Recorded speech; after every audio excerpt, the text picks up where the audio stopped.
You're listening to How I See It, hosted by Han. You guessed it, that's me. I am here to motivate and inspire you with guests from all different industries and backgrounds. So get ready for personal stories of success, of growth, full of highs and lows, and of course, unapologetic realness.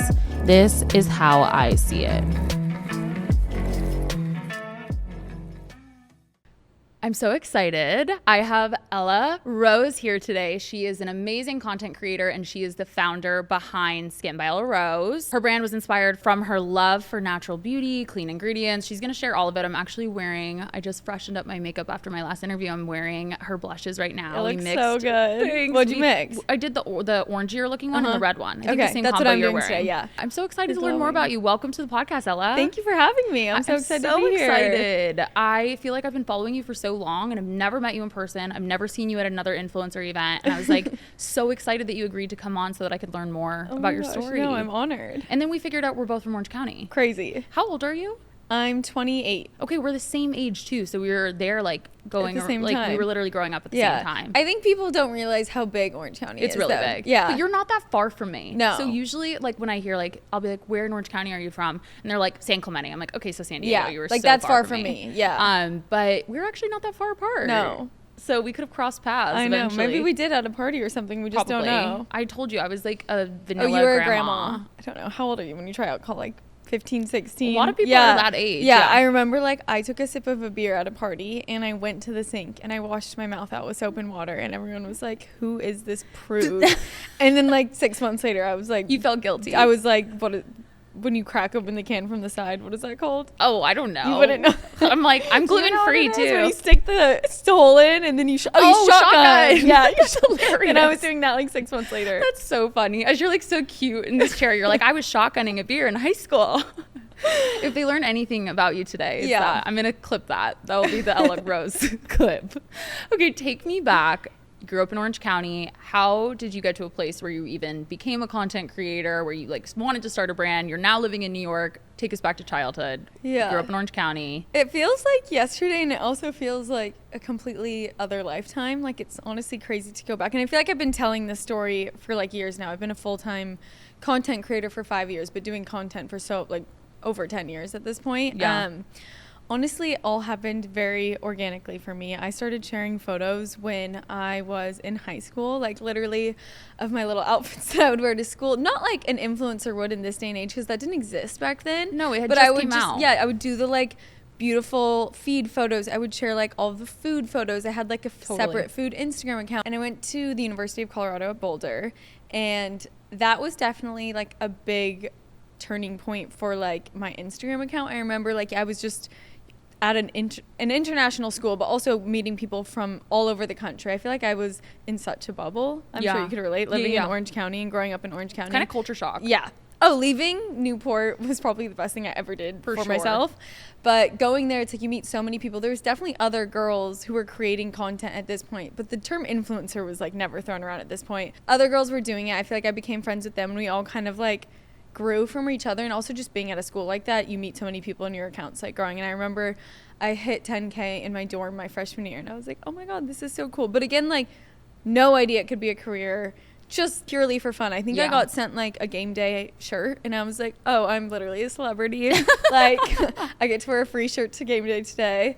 And then I went abroad. I did like a short summer abroad program in Italy, in Rome. On that trip, it was like, since it was only one course in 3 weeks, we were in class every single day, all day. And I would get dressed every day for class and wear like a really cute outfit. I would have my friends take a photo of me every day. I would post 2 to 3 times like in feed every single day. If my friends were over taking the photos, I'd literally ask a random person on the street and be like, can you take a photo of my outfit? That's so funny you say that. I remember that time too where like I would post 3 times a day on Instagram. Yeah, because that was how you like grew. Yeah. And then I ended up moving back to Boulder for my senior year first semester and I graduated early. Wow. So I was a semester before like any of my friends. I had no idea what I was going to do with my life. I think I had I think I started getting gifting from Revolve, and I was like, oh my goodness. Big deal. Like, this was a huge deal. Like, I remember being in class and like searching the Revolve website, being like, I get to get this I top. remember, everyone remembers their first Revolve email. Yes. It was so cool. Like, and I'm wearing Revolve right now. It was so cool. I think like it's grown so much now, and there's so many more influencers now that maybe it doesn't feel as special. Yeah. But back then, like, I remember when I hit 10K and got to use a link on From my Revolve. stories. No, just like on stories. Yeah. Oh, because remember we weren't even allowed to I think until you that's had still a 10K. thing.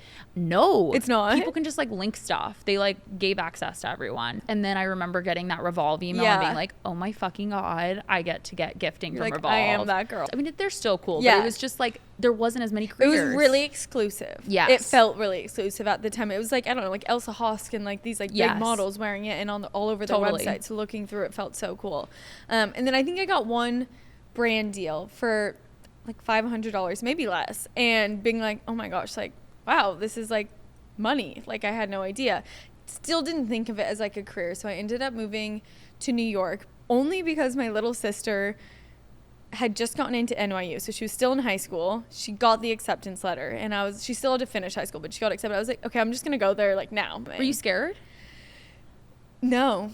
You're Honestly, like, I wasn't. I was like, peace. I got this. I was like, I'm going to get like a real big girl job in an office when I get there. But I didn't have a job going into it. I had like a little bit of You're just savings. like- And I was like, okay, so I like I did feel like every creator I talk to, myself included, like everyone just has like this level of audacity and confidence of like, I'm just gonna make it work. I'm Yeah. just gonna do it. Especially entrepreneurs too. It's Yeah. like you just have a mindset like I'm gonna figure it out when I get there. Yeah. I think if like even if had anyone at that point had asked me, oh, are you nervous? Or like, what will you do if you like can't find a job? I was a barista. I don't know. Like, I was like, I'm making it work. I ended up getting a full-time job at Gucci. So I was working in client relations. Yeah. At like a corporate office. It was only for a year. It was probably the best learning experience I could have ever asked for. I'm so happy and grateful that That's so I got to really experience like a desk job and like a real desk job pre-COVID where I was at the desk every single day, 8 to 7 p.m. It was hard, especially like going from college where you're like going to class every day. Totally. And like I wasn't working in college, and going and sitting at a desk every day, I was like, wait, and then you just come back and do it again tomorrow. Like, I couldn't wrap my head around it. Like, just So sitting. scary. And like you get 40 minutes for lunch, and then I have to, I've like, come actually right never back. had a corporate job, which is insane. It is wild. Yeah, I worked at like Nordstrom in college full time. Yeah. And then I went straight to that to doing content creation full time. Yeah. I thought I would climb this corporate ladder and be in fashion, but then I got laid off during COVID, and that's when I still had the following. And at the time when I was working at the corporate job, I was posting like on the weekends and stuff or after work, but like I didn't have time to like really be doing content creation, but I was taking on like any sort of brand deal I could get on the side to like pay my rent. So when I got laid off, I was like, okay, now's the time if I like want to try this full time, I can like go for it. I can reach out to brands, I can pitch myself.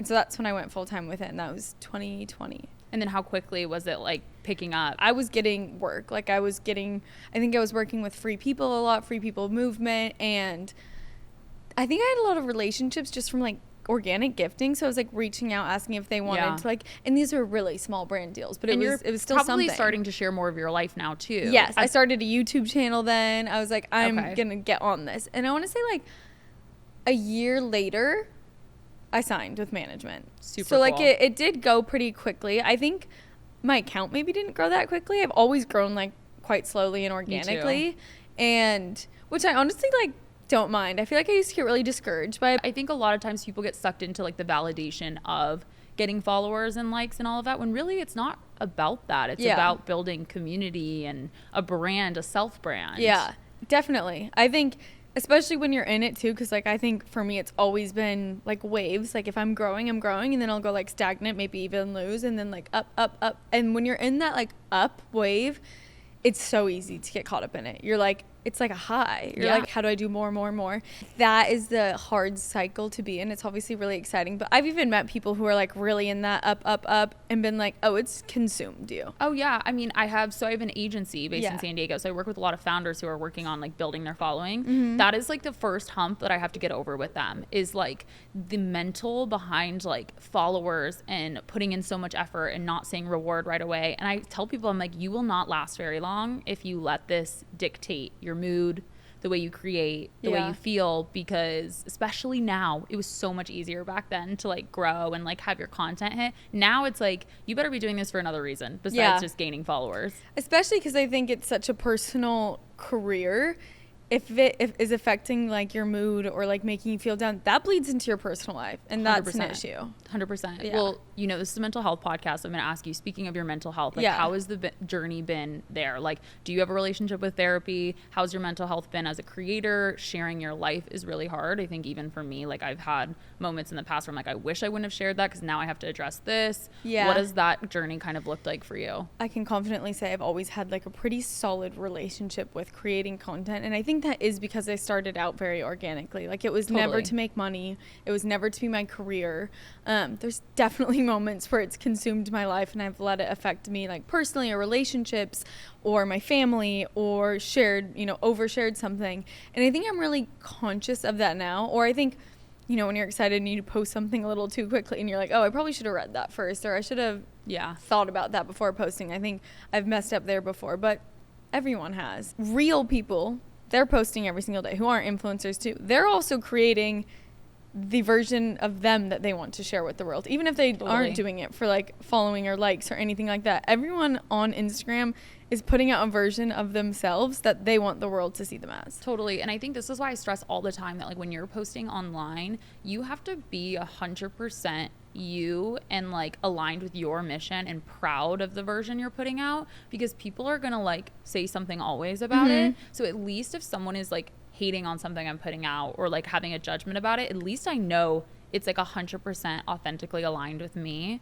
because I've had like friends, I see it with clients. I've done it in the past too. It's like a learning curve where like you're trying to do something that you think is going to do well, or you think is like what people want to see, and then it doesn't do well or gets hated on, and then you're going to feel like shit about yourself because it was never you to begin with. Yeah, you can't try and be someone else. We went on my bachelorette like a month ago, and I did 15 of us in the Dominican Republic, and it was truly the best weekend of my life. I don't think I've ever done a trip like that in my life. Like, any big trip I've ever done is like a brand trip, so it was so special. And many times on the trip, everyone just kept saying like, this is the real Ella Rose, this is the real Ella Rose. And like, the real Ella Rose is what I share online, but it's definitely the version of myself that like I put out there, and then I keep this version of myself like protected for like my husband, my family, my best friends. And I feel like that also helps me mentally with the whole thing. Like, at the end of the day, there is this version of me that is like for those in my real life, and like not everyone gets that, and not everyone has access to it on social media, and they shouldn't. And sometimes I'm like, damn, I kind of wish more people knew my real personality. And I think if you watch my YouTube, you probably get to see that more. I've created like avenues to show more of myself. Like, this podcast is very vulnerable, and then like I'll do day in my life where I actually show like the nitty gritty of like me with no makeup on, doing client meetings and whatever. But I also think too, like to your point, I've been doing this a long time, so have you, and I've seen how exhausted I can become, or how burnt out I become when I share too much of myself. And I think there's a balance between being authentic and like being who you are and like building a community while also not sharing everything. I think sometimes when you tell people like you need to be vulnerable online, you need to be authentic, they think that they need to spill their guts about everything. And it's like, no, you just need to choose the parts of you that you're going to show up as, and you need to make sure they're aligned with you. I know you're getting married, but like before that, I too shared a relationship online that did not work out, and it was really difficult for me to kind of like clean up the pieces after and kind of talk to my community. I know you've talked openly on podcasts and your story. I remember I was following you at the time about how traumatic this breakup was. Can you kind of get into how you navigated talking about it online, and kind of like what was so traumatic about it, and how you kind of healed moving forward, and healed in the public eye, because I think that's really hard. My boyfriend, when I moved to New York, we had just moved in together, which is crazy to think, because I was 21 or 20, no, I was 22, which is really young. You were really just like we're doing it. I was 22. Who let me move in with a man? Like, why didn't my parents stop me? But no, it was great. I was like ready again. Like we were talking about, you get a nicer apartment with 2 incomes. So we had moved in together. COVID had just hit. I just went full-time content creation, and we spent COVID together. So he was in all of my content, and he really enjoyed it, and now is a content creator himself. So it definitely like opened up the doors to him, like, really being, like, excited about that. People, like, knew us as, like, a couple. When we broke up, it was really traumatic, and it happened really, really quickly. I, like, found out just a bunch of shit, and basically was like, you need to, like, move out. Like, cheating stuff? Yeah. Okay. And I was like, you need to move out immediately. It was, like, really traumatic. In the moment. Like, that night was really traumatic when I, like, found out all this information. I'd also been, like drinking. I think the impact it has on you is, like, traumatic, too. Definitely. And, like, I didn't go home that night. I actually, like, waited. I was like, I'm not going to go and be a psycho. I'm going to, like, sleep and then go and confront him the next morning. So that's what I did. He actually ended up leaving that day. And then we were in month to month on our apartment. Thank God. Like, that's when the stars just align, you know? And I was like, okay, I'm going to let my landlord know now that I need to get out by, like, next month. So I, like, because you had to give 60 days or something. So I, like, let her know. And on social media, I remember I, like, didn't post a story that weekend, which was like 2 or 3 days, and one of my followers was like, hi, are you okay? I noticed you haven't posted this weekend. I was like, that's crazy that someone noticed, but I was like, that's so sweet. And I was like, honestly, I'm not okay. I'd also just signed with my management, and I remember being like, I just, like, need a second before I can, like, get back to any of your guys' emails. Well, it's a lot of pressure too, because you're, like, maneuvering your own emotions. Yeah. And then you have this pressure, not that it's, like, expected, but you incorporated him into, like, your self brand. Yeah. And you're gonna have to, like, kind of show up and tell people. Yeah, which I don't even know if I handled it the right way. It all ended up being fine, but I basically just stopped sharing him. Never, like, said like an announcement breakup or anything. And a month later, I think I, like, quietly, like, didn't share online, started looking for new apartments. I had found one, and a month later I, like, posted, like, view from my new apartment, and that's when everyone was like, what do you mean your new apartment? Like, now our new apartment. And that's kind of, like, was the start of it. And then I would get a lot of DMs, but I, like, didn't address it, like, publicly. I just, like, kept going. And, like, obviously everyone caught on, and people would, like, ask a lot of questions. But honestly, like, it went fine. I feel like a lot of times with cheating, like, I've talked to a lot of people who've unfortunately gone through this. I mean, like almost every girl has. Yeah, and I think a lot of times it's actually not the person. It's, like, something about the situation that, like, brings up either, like, a childhood wound or something about themselves that they hadn't worked on yet, like, mental health wise. Did anything pop up for you in that healing? Life started getting really good. I was making all these new friends. I was going out a lot. I was partying all the time, but I was having so much fun. And then when I started seeing James, like, a bit more seriously, which was probably not for, like, 6 or 7 months after we had broken up, because when we met, it was pretty casual in the beginning, I noticed me being extremely insecure about a lot of things, like, about what he was doing, like, about, you know, our communication, about just, like, everything. Like, I always felt like in this, like, fight or flight mode. Yeah. And I knew that feeling was not good, and also, like, how I felt in my childhood, especially when my parents were going through divorce. And I was creating issues because of that. Like, I was starting fights that didn't need to happen, without really realizing them. Like, I thought they were valid. So I think the relationship left me feeling really insecure, and probably how I felt as a kid too, when my parents went through, like, a really hard divorce. I was gonna say, let's take it back then. Yeah. Because we did talk about this on our call, because I told you that my parents are going through a divorce right now. Yeah. And I think a lot about the past in this way. And I look back and I'm like, I wish it would have happened when I was younger. It would have saved so much trauma. But I think in hindsight, that's easier said, because I'm more emotionally mature and intelligent now. What were the feelings back then? What happened? I was thinking about this on the car here, because I actually sadly know, like, a few people who are our age and their parents are now getting divorced, which is, like, just another level of hard. Like, I think both scenarios are obviously really hard. On one side where I was at, I think a lot of insecurity came from is, like, I was such a young age. I was not emotionally mature. I think I was in, like, 6th grade when it started, so I don't even know how you got 10. That's hard. And it went on for, like, 4.5 years. So it, like, lasted a really long time. I was not emotionally stable, and I was comparing myself to all of my friends that had these, like, seemingly perfect households, and, like, mine was being, like, absolutely destroyed. Like, my dad was changing apartments, he was, like, looking for a new house. It was just, they did not get along at all. It was just, like, a mess. At that age, it made me act out in, like, so many ways. I probably was not a nice friend to people. I was probably jealous of everyone who had, like, perfect parents, and I even felt like at some point, like, some of my friends' parents would kind of, like, feel bad for me or, like, judge my family, and, like, they wouldn't want Orange County. Yeah, and they wouldn't want, like, their friends to be hanging out at my house because, like, I had a broken household. But now I know, like, my parents were not meant to be together, and they're so much happier. So I'm so happy that they got out when they did. If they're getting divorced now, I think it's another level of hard, because, like, it's your parents you've looked up to your entire life, who've had this like amazing love or like seemingly perfect love, and now they decided to split it off like at an older age. I mean, mine was not like that. Yeah. But like, I think a lot of people's is. Yeah. I think it's hard at that age. Now I can have more empathy for like my parents, just like humanity a bit. Yeah. And like, okay, they're a mess. It doesn't have to be my problem. But as a kid, it is your problem. Yeah. And that can be really like mentally draining, especially as you're already like maneuvering like the teenage years and stuff. Did you go to therapy, or were you just? Yeah, we had to do like group therapy. I think honestly, I blacked out like a lot of my childhood. Like, I disassociated it.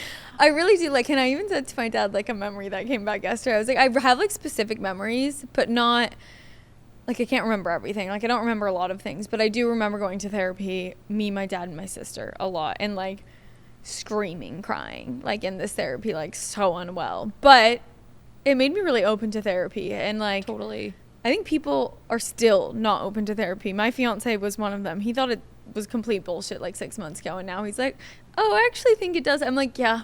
You're like, it's great. It is great. I went as a kid through that divorce, didn't go in college, didn't go when I first moved to New York. I started going when I noticed myself being so insecure in the beginning of our relationship. Can I pry and ask, is it like, was it the same, that insecurity, worried, was that something that happened between your parents? Like something like dishonest, or was it just they were fighting and then like broke up? I think it was everything. It was everything. Dishonest. So I mean, sense. I still don't know the full story, and I don't think I want to. We're very aligned. Yeah, it's like I don't want to know. Yeah, I don't want any more. My dad was like, trauma. I'll tell you when you're 21. He said that when I was like 16. I'm like, he probably still wouldn't tell me. It does seem like even the breakup with the ex who cheated, like it was very triggering. It was just the same thing was repeating. And I do think their divorce, I mean, I can't confirm, but I do think their divorce was a big part in me being like, absolutely not in a relationship. Like any sort of like mistrust, DM, anything like that, I was like, oh, bye. And all of my friends to this day, because like even when I was like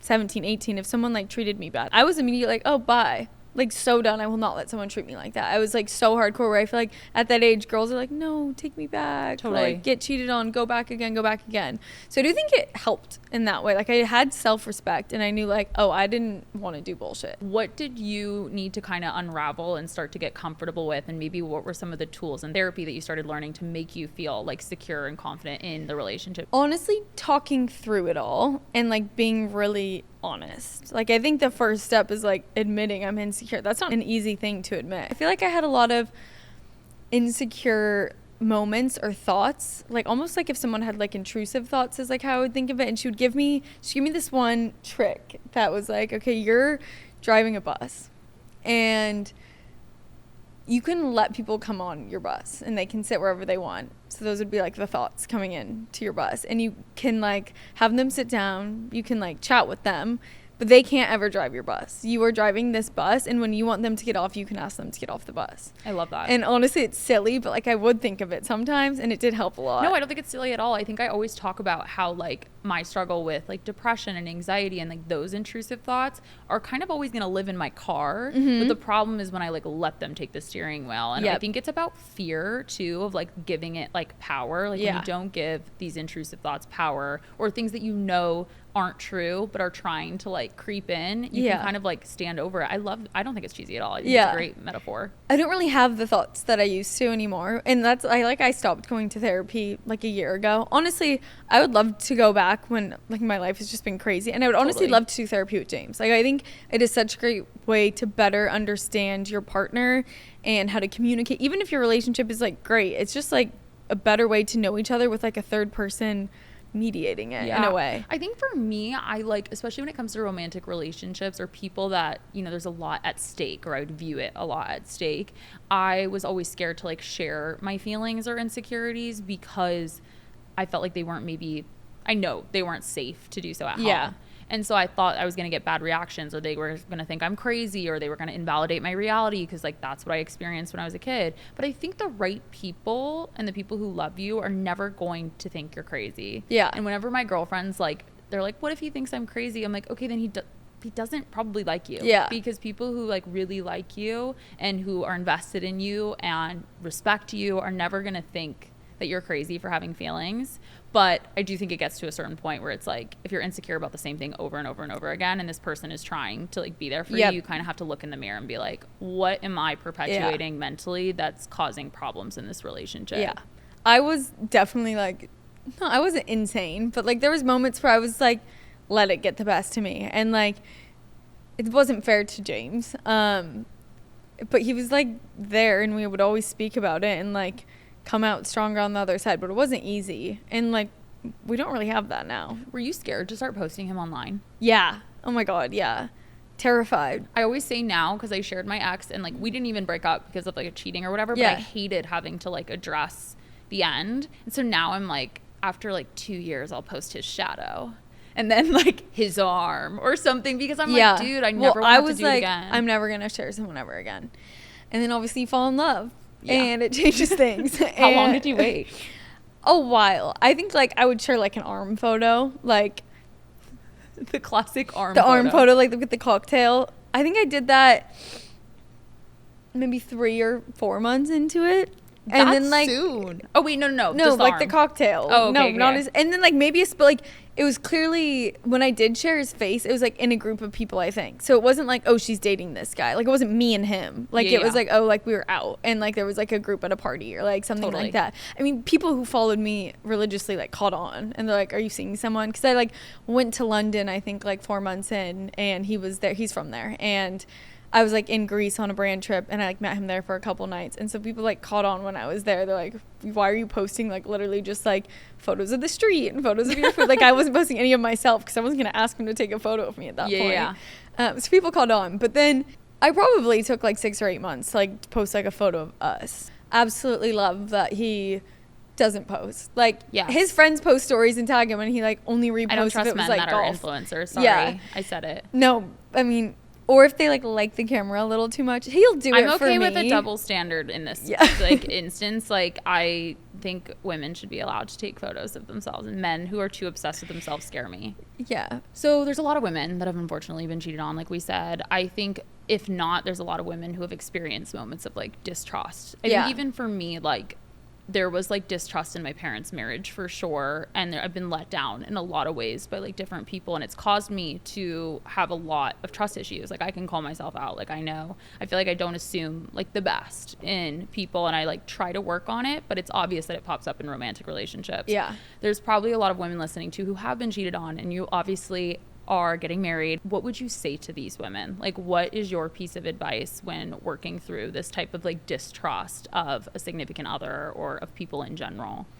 I mean, I think you need to be so real with yourself and love yourself before anything. You can't love someone else until you really, really love yourself and get in a good place mentally with yourself. Or you could do it at the same time. I guess I kind of did in the beginning. But do you think that was what came up in therapy, was that like you didn't have that piece? I didn't. I mean, at least not fully. Like I definitely, like you knew I wasn't depressed or like anxious or anything, but I knew there was parts of myself that I didn't love and that I didn't feel like were right or good enough. And you can't really love someone else fully if you are struggling with that yourself. So I think that's a big thing. And I think cheating shouldn't ever define you. It has nothing to do with you. It has everything to do with the person who did it. They've probably done it before. Even if they haven't, who gives a fuck? Being cheated on has nothing to do with the person who's being cheated on 100% of the time, in my opinion. There's someone out there who's not going to make you feel like that. And when you love yourself and you are going on dates, and you will find that person. I think like a lot of times the reason why women think it's like about them, it's not even just women. I think men who have like experienced this too, I would argue the same as humans. I think we just want an answer so that we don't have to sit in the uncomfortability of just like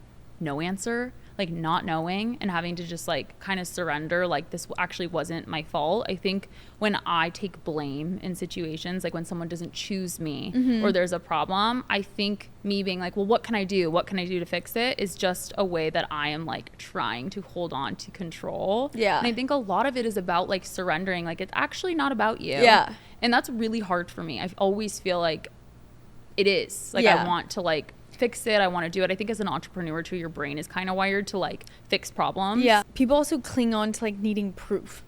And like a lot of time, if you're having these feelings or like there's like small things that have popped up, that's enough. It's a feeling. You don't like the proof makes you feel better because it's like you have this tangible thing that like, oh, they did this to me, but like it really should just be that feeling. Well, and again, I think that's about like not wanting to like get uncomfortable and have to experience change. Yeah. Like, of course, hurt. Yeah, no one wants to experience hurt, but like no one wants to have to like change and get uncomfortable and like have to step into the unknown and like possibly have to find someone else. And to your point, I think there's many women where, you know, a lot of times, especially as the friend of someone who's been cheated on, you're like, come on. And people have to just kind of accept it themselves, because I think it's about getting to a place where you can get uncomfortable, because the proof doesn't matter. Like, everyone knows when they're being lied to most of the time, or at least at a certain point. Switching gears, I appreciate you being vulnerable. Of course. I know it's hard, like with the divorce stuff too, and the parents. No, I feel like I haven't really spoken about it, but it is like, it definitely defined my childhood. I think it's awkward for me too, because like talking about like the things that have happened like with my mom and the childhood trauma and like them now going through a divorce, because I'm like still talking to them and like I have relationships with them. But I also think like if I want to stay true to like the mission of the podcast, which is to make people feel less alone, like I want to share the things that are real. Going to the brand, so you've been creating, you're getting brand partnerships, this has become your full-time job. When did the idea to start the brand come? I think I knew I always wanted a brand, even pre full-time influencer. Like me and my friends would dream up little brands in college. Me and my best friend had like a swimsuit brand idea. Like, I always knew I wanted to have my own brand. It didn't really become a tangible thing until I had, you know, a solid income. And when I was laid off from Gucci, it was the same time I went like full time, is when I kind of started dreaming up this idea of the brand I wanted to create. And I was like, okay, I sat down, I was like, do I want it to be clothes? Do I want it to be this? Do I want it to be that? And beauty, I was like, okay, I actually feel like this would be perfect. Like, this is what I'm passionate about in a different way than most people. I think there's beauty creators out there who are so extremely passionate about beauty and like tutorials, like amazing at makeup. Like amazing at makeup, whereas like I always viewed it in a different way. It was always something I enjoyed doing. It made me feel prettier. I honestly think of makeup as self-care. It was a little moment I had to myself, even if it was me just applying a little bit of blush and like eyebrow gel in college. My friends in college would make fun of me because they would all wear like sweatpants or like workout clothes to class with like a full beat, and I would always wear like a little bit of blush and like a really cute outfit. That's and so they'd funny. be like, we're like the complete opposite.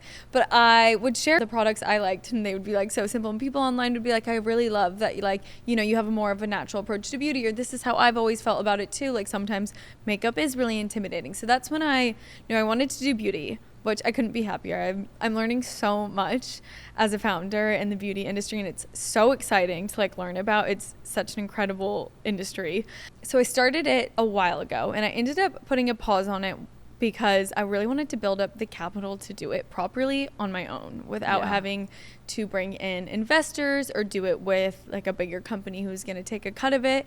So I put a pause on it and then worked behind the scenes after I signed with management to really build the brand from the ground up, find all of my own partners I wanted to work with, partners meaning like formulators, packaging, primary, secondary, all of that, and learn as much as I possibly could, and also build up capital from being an influencer to fund this business. Totally. So I did that for like 2.5 years. I met a girl, Jordan, who helps me work on it, who you now know too. She started full time with me in May of this year, which is really exciting, but she was behind the scenes for a little bit helping me as well, and we really created our dream products. We have a blush cream in 3 shades right now, brow gel, lip oil. We have a few accessories, and we're about to launch our bronze cream, which is really exciting.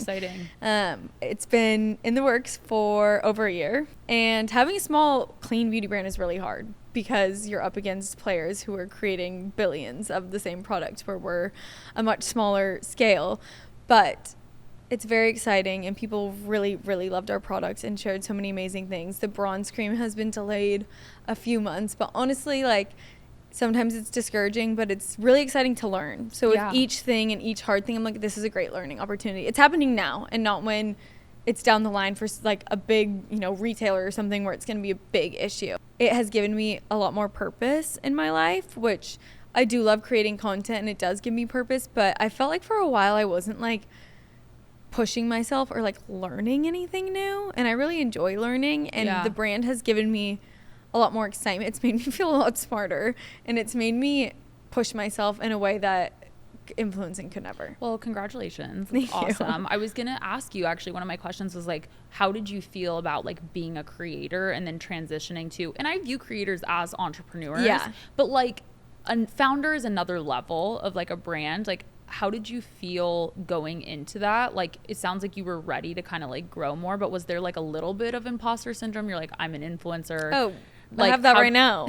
Like literally right now. You know, am I smart enough to do this? Do I have the skills to really like make this thing big? And I think everyone has that with any project that they put there, even being like an influencer. It is scary to put yourself out there like this. And also like most influencers, you're going to make a lot more from influencing than you are from like launching your own brand, at least in the beginning. Totally. Yeah. For a while, I think, For a while, yeah. But to your point, I think like imposter syndrome, that's what makes us human. And I think it's more about how quickly you can put them in the bus or in the back seat. As a creator, it's fun and it's cool. And I think I kind of had to have like an ego death around it. For me, like it actually wasn't that I was like bored. I actually like just was mad that I wasn't making as much money as I wanted to. I was relying on like the algorithm to make sure that my content was doing well. And so when it was, I was getting all these brand partnerships. And then when it wasn't, I wasn't securing anything. Yeah. And that was leaving me like very anxious. I think at that time, if you're a content creator full time, like you've made it.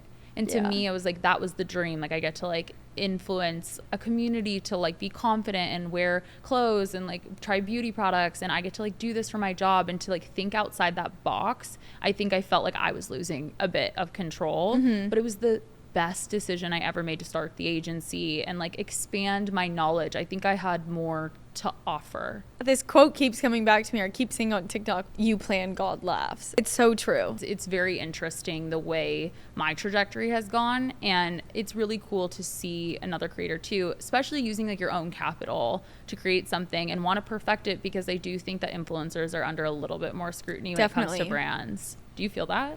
Yeah. Oh my gosh. Because there's a person behind it. Like if you're gonna, I don't know, shit on Tarte or something, like it's a massive company. Totally. And like a small company, you can go directly to that person. You can DM that person. You can, you know, you have like access to them. You're definitely under more. I mean, you see it on TikTok, like well, they're kind of viewed brands. like celebrity brands too, where people are like, oh, just another person doing this thing. But I think there is a mission behind it, and it's aligned with who you are. Oh, and if people want to do the research, they can. I'm like, I've seen people's brands get picked apart, and like, not everyone has all the truths and stuff, but like, you can figure out what you want to out of brand if you're a intelligent consumer. I think a lot of people have very interesting opinions around like makeup and like the use of makeup and like women's like relationship with makeup, like to make us prettier, to make us feel better about ourselves. And quite honestly, I'm being really unapologetic. I don't think there's anything wrong with anyone wanting to make themselves look better or more beautiful. But what is the way you see makeup? And I know you talked a little bit about it being like something light, but like, why is it important to you? Getting ready, and I'm sure a lot of girls feeling this, whether it's makeup, you know, skincare, hair care, that's self-care in my opinion. Like that is a moment to yourself. I usually play a song. I am like making it like in the morning if I have my tea with me or a coffee. It's like a little self-care moment. I enjoy being with myself and making myself feel ready and more confident to walk out my front door. So I think I'll admit that, I want to look better before I walk out the front door if I'm doing my hair and my makeup. Like that is the point. But it's also like a moment for me, and it's like a hug to yourself. Like, oh, I'm putting this into myself today. I'm filling up my own cup, and then I'm going out into the world. Yeah. And it sounds like you had like kind of sorts your own healing journey around self-worth and like self-love as well. And it's kind of beautiful that the brand is kind of and I do think the brand really, you know, came at a time where I've been like my most confident self. I'm truly confident. I'm truly happy. These products, like, I believe in them so much. They make me feel so good and so happy and fun. And I think that's a big thing too. Makeup was intimidating to me, really intimidating to me. And I think, why should someone trust me to make their beauty products? Because I'm not a beauty creator. I don't do insane makeup looks. But there's a niche of people who are on that same page as me, who don't wear as much makeup or don't really know what they're doing. And makeup to me, like I said in college, was really intimidating. I had never done my brows before. I had no idea what bronzer was. And it made me intimidated to where I wouldn't want to do it, or I didn't feel like I had the skill set to like do what these other girls were doing who were so good at it. And I think that played a big role into it, because it's like, you don't need that to feel a little bit prettier or put on a little bit of makeup. You don't need to know how to do the whole shebang to like have your own routine. Yeah, you like created like kind of a core. For the people who haven't like heard of the brand or tried the products, what are the products right now? So brow gels are bestseller. my favorite product of all time. I'm like, we need to make it in shades because I know some people really want like more filled in brows or color on their brows. I just use our clear brow gel. We're actually sold out right now. It's at Anthropologie if you want to go get it.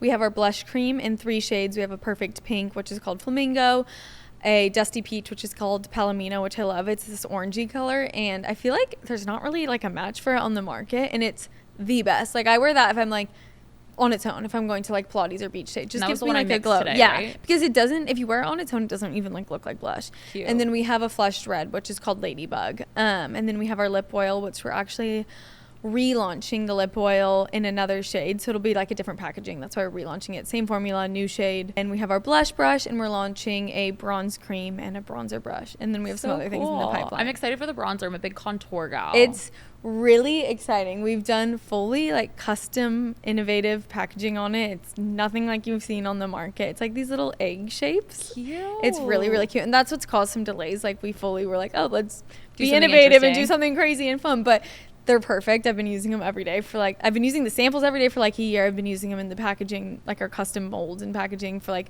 6 months now. And I love it so much. They're so like awesome. amazing. And they're foolproof. They're for someone who like, if you don't know the difference between bronzer and contour, you'll be fine. No, I love that you're doing that too, because I always, whenever I'm doing my makeup too, people are always like, how did you learn? I'm like, I just fucking learned. Like, don't look at old pictures Trial of and error. me from like middle school when I was putting black eyeshadow in my eyebrows. Like, so scary. I don't even need to put color in my brows. I don't know what I was doing. Like, it's just a trial and error. Yeah. And I think when you create a brand around a mission of like, anyone can try this and it's okay to mess up, or like, it's okay that we all kind of suck at makeup. You don't have to be good at this to use it. This foolproof or like for dummies. It's very, I think it will be well received. I mean, it's how I feel. And it honestly, like, it has always been to like enhance my natural features. Like, I'm not trying to like cover things up with it. I'm just trying to like feel a little bit prettier before I leave. Yeah. Okay, what are some like tips and tricks like in your routines, mental health wise, like self-love wise, that you do to like make you feel your best self every day? First thing is sleep. If I get a good night's sleep, I just show up as a better person to myself, to the people around me. I'm more productive. Like, sleep really, really affects me. And I think that's not talked about enough as like a mental health or a self-care thing. Yeah. Getting like 8 or 9 hours of sleep like truly changes the game for me. My favorite thing ever is a sauna. I love saunas so much. I love, I usually don't bring like a phone in with me. The one I go to in Williamsburg near my house is so lovely. I do it for like 30 minutes, maybe a little less. And I go in there and I really think. And I like think about what I have to do for the day. I think about things, just think. Like, I feel like it's my time to myself and like you let your brain sweat go it wild. out. Yeah. I let my brain go crazy. And then I like hone it in and try and meditate for like the last few minutes while I'm in there, while I'm hanging on for dear life. I love working out. I don't love it as much as, like, I do really love it. I think I did it more so to like get in good shape a few years ago. Now I just enjoy like moving my body, whereas before I was putting myself under like Barry's boot camp and like these like intense trainings. Now I'm like, why did we all do boot camp for so long? Wait, I did Orange Theory for so I can't long. even imagine doing a class now. I know. I would fly off the machine, I think. I like to run too, but not like all together. And it's funny because I look back at old pictures and I was like so much puffier than I am now, just like doing like Liguri Pilates. Yeah. I've gotten to like a really good relationship. And if I like don't feel like it, I'm like trusting that I will get myself back into a routine when I'm ready. Yeah. Whereas like if I miss a day, I'm not going to fall off for like 6 months. Yeah. I've really had to work on like not shaming myself for like not staying on top of my shit, because I'm a very disciplined person, and like I think that's a lot of entrepreneurs are that way, but I think I really struggle with like the giving myself grace, like letting myself have human moments, calibrating back to like when I can't do the like 5th, 6th thing in my routine. I'm like, okay, that's just not gonna happen today, and that's an act of like self-love as well. Yeah. And being like, you probably wouldn't have shown up your best self to do it. It's very obvious to me that like you are very confident in like who you are, what you've been through, what you know, what you don't even. How do you, or how have you become more confident? What would you say to someone who's really struggling with that? I think a couple of things. I think getting so real and honest with yourself and like having those hard conversations literally with yourself of like who you want to be, who you want to show up as, where you think, you're lacking, not sugarcoating it to yourself. I think that was a big part for me.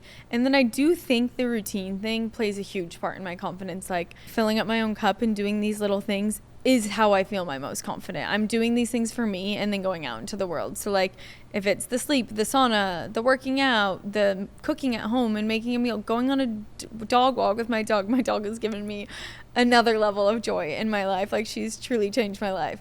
Like spending an hour with her and then being like, oh, I feel better. Like my routine gives me a lot of confidence. Yeah. I think too, like when I'm not feeling like great and there's like something off and I feel insecure and I'm like not able to channel self-love, like I really, to your point about honesty, like I talk a lot here about like looking in the mirror and being able to like call yourself out. Yeah. I feel like I have to kind of like either mentally or like actually physically like write out like everything I'm kind of doing in my life. You can kind of pinpoint the thing where you're like maybe violating your conscience, or there's something that you're doing where you're stuck or you're like not making a decision that's aligned, and having to be real about that and actually make a change, I think is very difficult. But I noticed that my confidence, of course my mental health, but my confidence kind of turns around a bit because I was able to get uncomfortable. Yeah. I think female friendships is a huge one. I have a somewhat small circle, I would say. I mean, I don't have like a big girlfriend group. I have like a lot of like one-off friendships and stuff like that, which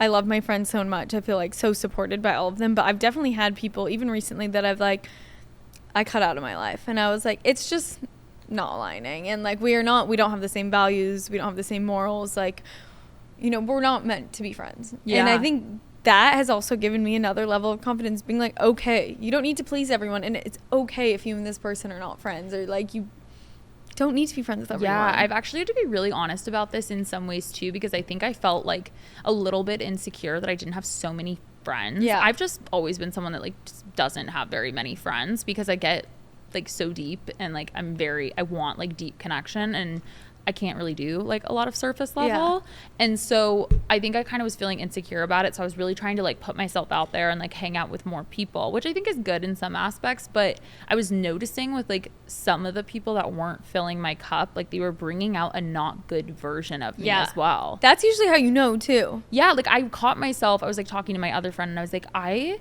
have been like so snappy and like impatient and like kind of like annoyed and not acting like a good version and confident, kind, compassionate version of myself with this person. And I'm like, and there's nothing wrong with them. It's just like some people just don't bring out the best, a good version. Yeah. I ask everybody who comes on the podcast one last question, looking back at your journey and everything you've been through. There's so much more to come with the brand and your marriage and all these things. But looking back, like, how do you see it? It makes me want to cry. I think I just picture my little self. And like, she'd be so proud. Yeah. She's like really living out her dreams. Yeah. I feel that. No, I feel that too. I think I was I mean, it sounds like you were too in like a really hard place at one point when you were little. And I think to like look and like even picture us like sitting in front of a microphone, like talking. Yeah. Is like, I'd be so shocked. And it makes me sad that like I wasn't able to expand my mind at that time. But I'm so grateful for like the lessons, of course, and the hardship, because I actually don't think it made me, I wouldn't have been here today if those things didn't happen to me. Yeah. Yeah. Especially as a kid, like it makes you more emotionally resilient. Yeah. Like I look back how I said in the middle of the episode, how I like have been thinking a lot with my parents' divorce about like, I wonder what would have happened if it happened sooner and blah, blah, blah. But I think that it all happened the way it was supposed to, because I think it made me mentally resilient. Yeah. But thank you so much for getting vulnerable and sharing. No, this was so fun. So fun. Please share your Instagram, of course, but also share the brands and then where people can shop. Okay, so mine is at Ella Rose McFadin on Instagram, and Ella McFadin on YouTube, and Ella McFadin on TikTok, and Skin by Ella Rose on Instagram, skinbyella.com. You can shop us at Shop Up, Anthropology. In New York, we're at the Elk Pop-Up Grocer. We're at Anthro online and in store, but check us out. Exciting. Try the products. DM me. I would love to hear what you think. And thanks for listening, guys. Yes, thank you. Thank you. Thank you so much for listening. I hope you enjoyed the episode, and I hope you leave here feeling motivated and inspired. Do not forget to rate and review the pod on Apple Podcasts and Spotify. And don't forget to follow How I See It Pod so you can keep up with podcast updates and see who's coming on next. And if you're not already, come join the fam and follow at How Han Sees It. Thank you, guys.